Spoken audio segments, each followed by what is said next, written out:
तमाम अहबाब के इल्म के अंदर ये बात है कि रबीउल अव्वल का महीना शुरू है, जिसकी आज 10 तारीख हो चुकी है। इसी रबीउल अव्वल के महीने के अंदर नबी अकरम सल्लल्लाहु अलैहि वसल्लम को इस दुनिया के अंदर भेजा गया। आप सल्लल्लाहु अलैहि वसल्लम की पैदाइश भी इसी महीने के अंदर होती है और आप सल्लल्लाहु अलैहि वसल्लम की वफ़ात भी इसी रबीउल अव्वल के महीने के अंदर होती है। तो उसी मुनासबत से, क्योंकि अल्लाह रब्बुल इज़्ज़त ने ये इरशाद फरमाया कि लक़द कान लकुम फ़ी रसूलिल्लाहि उस्वतुन हसना, कि नबी करीम सल्लल्लाहु अलैहि वसल्लम की ज़िंदगी के अंदर तुम्हारे लिए उस्वे हसना है, उनकी ज़िंदगी तुम्हारे लिए नमूना है। और नबी अकरम सल्लल्लाहु अलैहि वसल्लम की ज़िंदगी से जो हमें पहलू मिलते हैं, ज़िंदगी गुजारने के जो हमें असूल मिलते हैं, उन्हीं असूलों में से एक असूल मैं आज आपके सामने रखूँगा कि आप सल्लल्लाहु अलैहि वसल्लम अपने रिश्तेदारों के साथ, अपने करीबी लोगों के साथ किस तरह का सलूक रखते थे। जब नबी अकरम सल्लल्लाहु अलैहि वसल्लम को इस दुनिया के अंदर भेजा गया, हर तरफ जहालत ही जहालत मौजूद थी, हर तरफ जहालत का अंधेरा फैला हुआ था। दुनिया के अंदर मसाइल का पहाड़ बना हुआ था। इस कदर मसाइल इस दुनिया के अंदर मौजूद थे कि इंसान अगर उनको बयान करे तो एक लंबी फहरिस्त बन सकती है। लेकिन उन मसाइल को नबी अकरम सल्लल्लाहु अलैहि वसल्लम ने हल किया, और उन मसाइल में से जो सबसे अहम मसला नबी अकरम सल्लल्लाहु अलैहि वसल्लम ने हल किया वो रिश्तेदारी का मामला था। आप सल्लल्लाहु अलैहि वसल्लम ने रिश्तेदारों के साथ हुस्न सलूक करने की तलकीन फरमाई। अल्लाह रब्बुल इज़्ज़त ने और नबी अकरम सल्लल्लाहु अलैहि वसल्लम ने भी, अल्लाह रब्बुल इज़्ज़त ने कुरान मजीद में और नबी अकरम सल्लल्लाहु अलैहि वसल्लम ने अपने फ़रामीन के अंदर रिश्तेदारों के मुतालिक फ़रमाया कि इनके साथ सिला रहमी किया करो। और जहालत के अंदर ऐसा हुआ करता था कि अगर किसी के यहाँ कोई बेटी पैदा हो जाती, उस बेटी को ज़िंदा दरगोर कर दिया जाता था। उसकी वजह क्या थी? वजह ये थी कि लोग इस बात से तकलीफ़ महसूस किया करते थे कि यार हमारे यहाँ बेटी पैदा हो गई, हम किसी के यहाँ अपनी बेटी देंगे, किसी बंदे को अपना दामाद बनाएंगे, ये हमारे लिए बड़ी ही बेइज्जती और बड़ी ही नदामत का मामला है। इस वजह से वो अपनी बेटियों को ज़िंदा दरगोर कर दिया करते थे। और दूसरी तरफ अगर किसी बेवा का मामला आ जाता है, अगर किसी औरत का खामन फोत हो जाता, उसके बाद उस मरने वाले का भाई अपने भाई की बीवी के ऊपर एक चादर डाल देता, जिसकी वजह से वो औरत बगैर निकाह के पूरी ज़िंदगी उस मैयत के भाई के साथ गुजारती थी। इस तरह के जहालत के अंदर मामलात मौजूद थे, जिनका ख़ात्मा नबी अकरम सल्लल्लाहु अलैहि वसल्लम ने आकर किया। और इसी तरह से कई एक मसाइल हैं कि कोई औरत अपने घर के बाहर कोई झंडा लगा लेती, कोई शनाख्ती अलामत लगा लेती, जिसकी वजह से लोगों को मालूम हो जाता कि ये औरत ये चाहती है कि कोई भी आदमी आए मेरे साथ बुरा काम करे, बदकारी करे, तो वो चला जाए। वो हर आदमी आता उस औरत के पास अपनी हाजत को पूरा करता, वो औरत उस बंदे का नाम अपनी एक पास जगह पे लिख लेती कि ये बंदा भी मेरे पास आया, इसने भी बुराई की, ये बंदा भी मेरे पास आया, इसने बुराई की। जब बच्चा उसका पैदा होता, वो तमाम लोगों को बुलाती जो भी उसके पास आए होते थे, जिसकी तरफ चाहती उस बच्चे की निस्बत करती थी, वो बच्चा उसका हो जाता था। इस तरह के रिवाज जहालत के अंदर नबी अकरम सल्लल्लाहु अलैहि वसल्लम के आने से पहले इस दुनिया के अंदर मौजूद थे। इस वजह से आकर वरासत के अंदर भी उन बच्चों को हिस्सा नहीं मिला करता था। तो आप सल्लल्लाहु अलैहि वसल्लम ने इन तमाम मसाइल के हल करने के लिए लोगों को सिला रहमी करने का हुक्म दिया। लोगों को अपने वालिदैन के साथ, अपने करीबी रिश्तेदारों के साथ, अपने पड़ोसियों के साथ सिला रहमी करने का हुक्म दिया। हदीस मुबारका के अंदर आता है, आप सल्लल्लाहु अलैहि वसल्लम ने इरशाद फरमाया कि अस्सिल अर्रहिमु मुअल्लक़तुम बिल अर्श, ये सिला रहमी अल्लाह रब्बुल इज़्ज़त के अर्श के साथ लटकी हुई है। और फरमाया मम वसलनी वसलहुल्लाह वमन कतअनी कतअहुल्लाह, जो इस सिला रहमी को मिलाएगा, जो मुझे सिला रहमी को मिलाएगा, लोगों के दरमियान मोहब्बत उल्फत को पैदा करेगा, अल्लाह रब्बुल इज़्ज़त उस बंदे को मिलाएंगे, अल्लाह रब्बुल इज़्ज़त उस बंदे को अपने साथ मिला लेंगे। वमन कतअनी कतअहुल्लाह, जो लोगों के दरमियान तफरकाबाजी पैदा करेगा, लोगों के दरमियान जुदाइयाँ डलवाएगा, लोगों के ख़ानदानों के अंदर, कबीलों के अंदर, रिश्तेदारों के अंदर दूरियां पैदा करेगा, अल्लाह रब्बुल इज़्ज़त उस बंदे को तबाह व बर्बाद कर देंगे, उस बंदे को भी लोगों से जुदा कर देंगे। और हदीस मुबारका के अंदर कई एक इरशादात मौजूद हैं, लेकिन आज हमारे इस दौर के अंदर भी ऐसा होता है, ज़माना जाहलियत में भी ऐसा होता था कि अगर ज़रा सी बराबर कोई बात हो जाती, किसी के मुँह से कोई बात निकल जाती, तो साल हा साल उनसे कता ताल्लुक़ें हो जाती थी, कोई भी उनके साथ लेन देन नहीं करता था। लेकिन आज हमारे इस दौर के अंदर भी यही हाल हो चुका है, अगर किसी के मुंह से ज़रा सी कोई बात निकल जाती है, उसके साथ कता ताल्लुक़ी हो जाती है। ये एक मामला तो जाहलियत के अंदर था, जिस तरह जाहलियत के अंदर बयान फरमाया गया कि कहीं पानी पीने पिलाने पे झगड़ा, कहीं पानी पीने पिलाने पे झगड़ा, कहीं घोड़ा आगे दौड़ाने पे झगड़ा, यूं ही चलती रहती थी तलवार उनमें, यूं ही चलती रहती थी तकरार उनमें, यूं ही चलती रहती थी तलवार उनमें। कि हर मामले के अंदर कि ज़रा सी कोई बात हो जाती, अगर किसी से गलती से भी ज़ुबान से कोई बात निकल जाती, उनके दरमियान जुदाइयाँ पड़ जाती थी। साल हा साल 20 साल 30 साल की ज़िंदगी गुजर जाती थी, और जब इंसान मरने लगता था, अपनी औलाद को ये वसीयत करके जाता था कि फ़लाँ बंदा, फ़लाँ इलाके के लोग, फ़लाँ कबीले के लोग, इनके साथ हमारी दुश्मनी है, इनके साथ हमारा ये मामला है, लिहाजा मैं मरने वाला हूँ, तुमने अपनी ज़िंदगी के अंदर इनके साथ कोई मामलात नहीं करने, उनके साथ कोई रिश्तेदारियाँ कायम नहीं करनी, उनके साथ बोलचाल नहीं रखना, बल्कि उनके साथ उसी तरह से मामला रखना है कता रहमी का, जिस तरह से हमने रखा था। उनको छोड़े रखना है, उनको अपने साथ अपने ख़ानदान के अंदर नहीं मिलाना, ना उनके अंदर रिश्ता करना है, ना अपनी बेटी देनी है, ना ही उनके बेटे का रिश्ता अपने ख़ानदान में लेना है। इस कदर जाहलियत के अंदर इस तरह के मामलात मौजूद थे, लेकिन नबी अकरम सल्लल्लाहु अलैहि वसल्लम ने आकर इन तमाम चीज़ों का खात्मा किया। और इसी तरह से नबी अकरम सल्लल्लाहु अलैहि वसल्लम ने इरशाद फरमाया कि क़यामत से पहले कुछ ऐसे मामलात होंगे जिनमें से एक मामला कि लोग ख़यानत करने वालों को अमानतें दिया करेंगे, अपनी अमानतें ख़यानत करने वालों को दिया करेंगे और उनको अमीन समझा करेंगे कि ये लोग हमारी अमानत के अंदर ख़यानत नहीं करेंगे। और दूसरी चीज़ फरमाई कि इंसान कता रहमी किया करेंगे, लोगों के साथ कता ताल्लुक़ ही कर देंगे, ये क़यामत से पहले होकर रहेगा। लोग आपस के अंदर जुदाइयाँ डाल लेंगे, लोग किसी के साथ कोई ताल्लुक़ वाबस्ता नहीं रखेंगे। और बयान फरमाया वसूउल जार, और इंसान के बुरे पड़ोसी हुआ करेंगे, इंसान के हमसाए वो बहुत ही बुरे हो जाएंगे, उनको अपने पड़ोसी की फ़िक्र नहीं हुआ करेगी।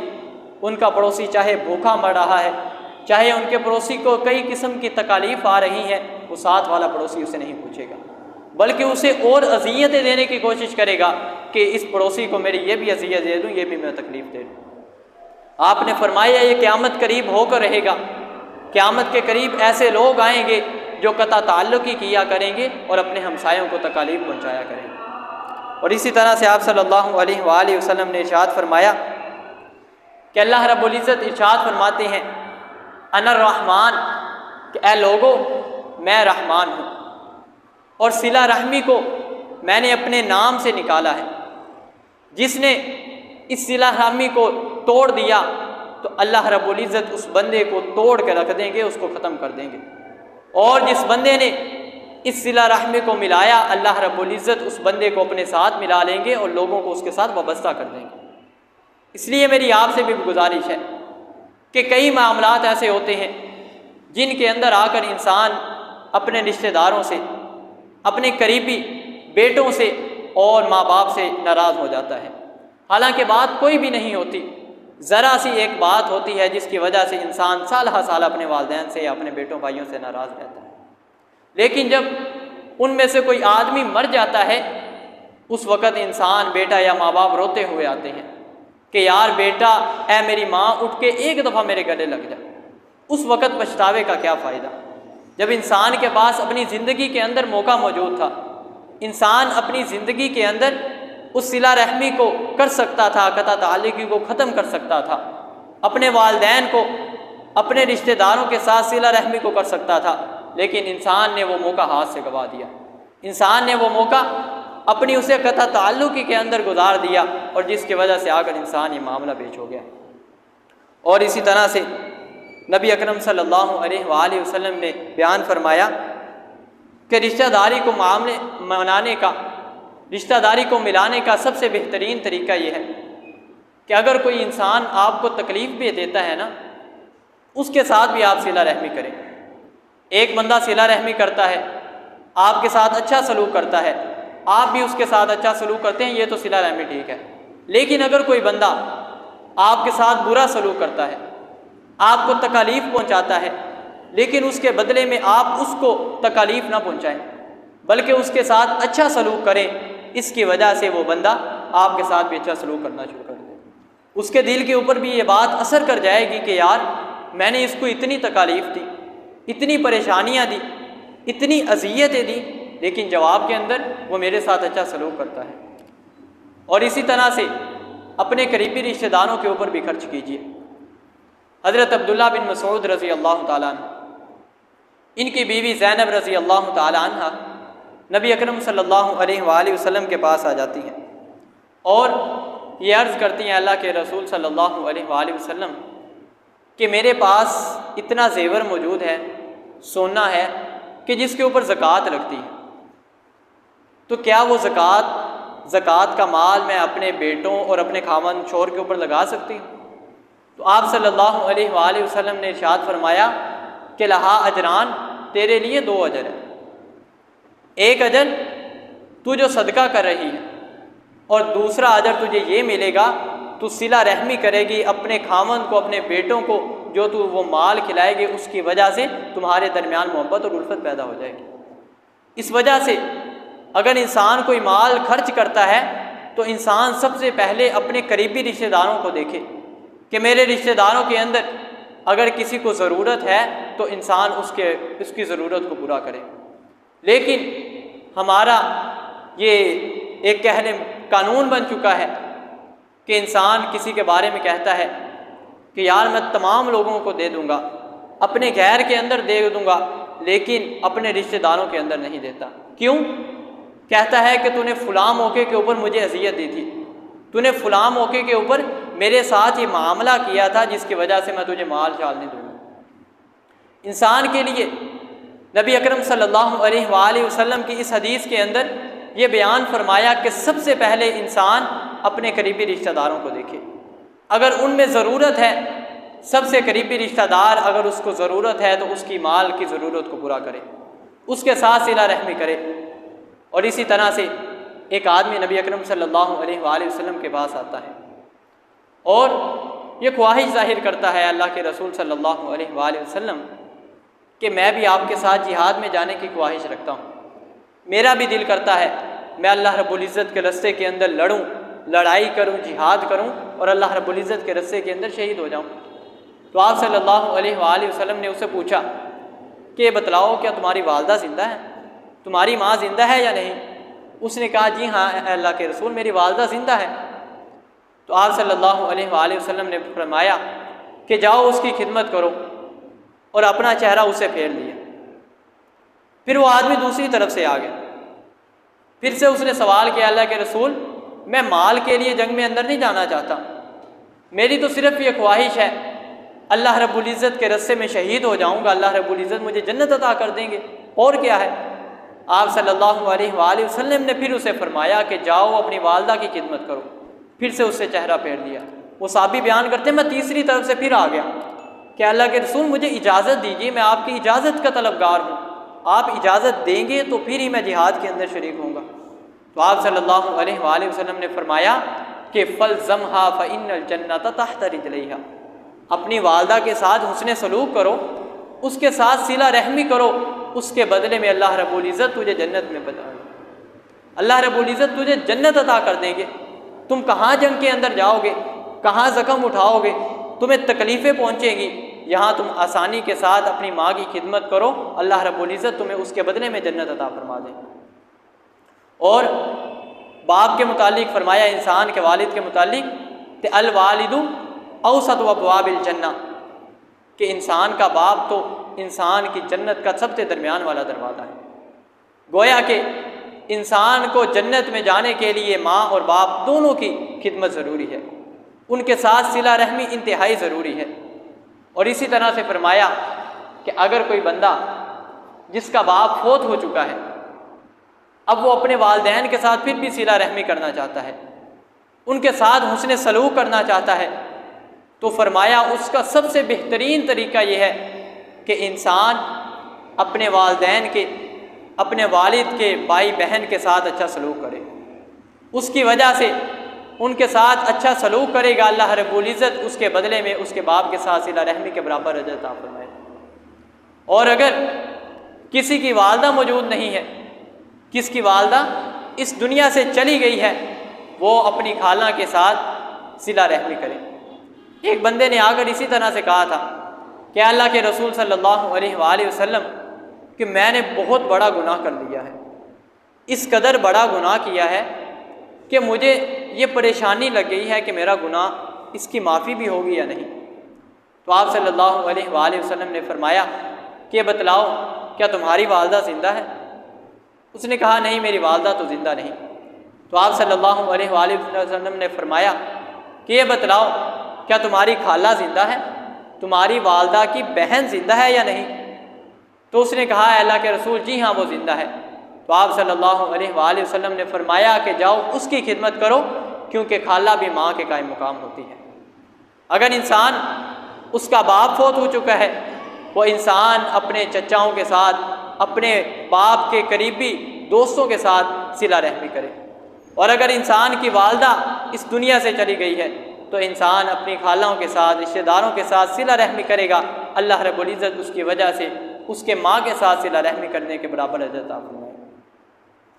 और इसी तरह से कई एक अहादीस के अंदर बयान फरमाया कि जो बंदा भी ये चाहता है, आज हम रिज़्क़ के अंदर काफ़ी परेशान हैं, जिस तरह से मुल्की हालात हो चुके हैं, मुल्क के अंदर माशरती मसाइल तबाह बर्बाद हो चुके हैं, हर इंसान अपने कारोबार के हवाले से परेशान है कि यार मुल्की हालात बेहतर हों, हमारे कारोबार बेहतरीन हो जाएं।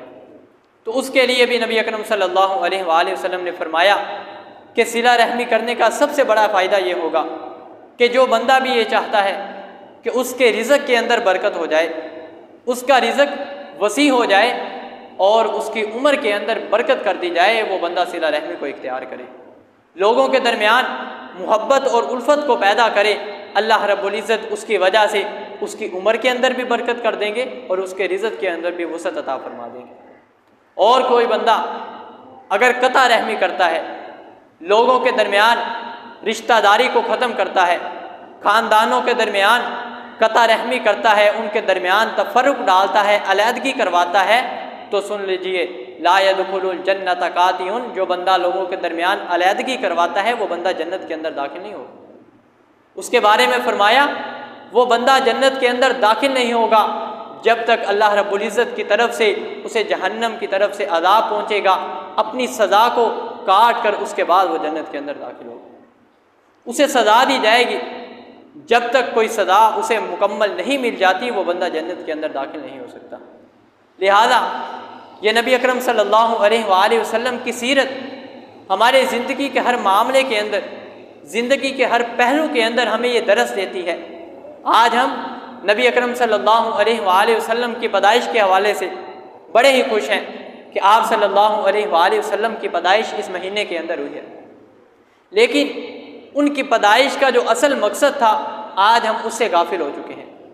आप सल्लल्लाहु अलैहि वसल्लम की सीरत हमें हर ज़िंदगी के मामले के अंदर ये रहनुमाई करती है कि मैंने अपनी ज़िंदगी के अंदर ये काम किए हैं, तुमने इस ज़िंदगी के अंदर इनको अपनाना है। अगर ये लाइटें लगा लेना, इससे नबी करम सल्लल्लाहु अलैहि वसल्लम से मोहब्बत साबित नहीं होती, बल्कि दिल से साबित करें कि नबी अकरम सल्लल्लाहु अलैहि वसल्लम ने जो फरमाया है हम उसके मुताबिक ज़िंदगी गुजारें, हम उसके मुताबिक अपने रोज़मर्रा के कामों को सरअंजाम दें। अगर हम इन कामों को नबी अकरम सल्लल्लाहु अलैहि वसल्लम के फरामीन के मुताबिक सरअंजाम देंगे तो हम हकीकी मानों में नबी सल्लल्लाहु अलैहि वसल्लम से मोहब्बत करते हैं। इसलिए मेरी आपसे दरख्वास्त है कि हम जहाँ पर नबी अकरम सल्लल्लाहु अलैहि वसल्लम की मोहब्बत के दूसरे काम इख्तियार करते हैं, वही नबी अकरम सल्लल्लाहु अलैहि वसल्लम से मोहब्बत का ये हमसे तकाज़ा है कि हम आपस के अंदर सिला रहमी करें, लोगों के अंदर सिला रहमी को पैदा करें, लोगों के दरमियान मोहब्बत और उल्फत को पैदा करें। मैं रब्बुल आलमीन से दुआ गो हूँ कि रब्बुल आलमीन हमें सही मानों के अंदर नबी अकरम सल्लल्लाहु अलैहि वसल्लम की सीरत को अपनाने की और उससे जो पहलू हमारे लिए मिलते हैं उनको अपनाने की तौफीक अता फ़रमाए। अक़ूलु क़ौली हाज़ा अस्तग़फ़िरुल्लाह ली व लकुम व लिसाइरिल मुस्लिमीन।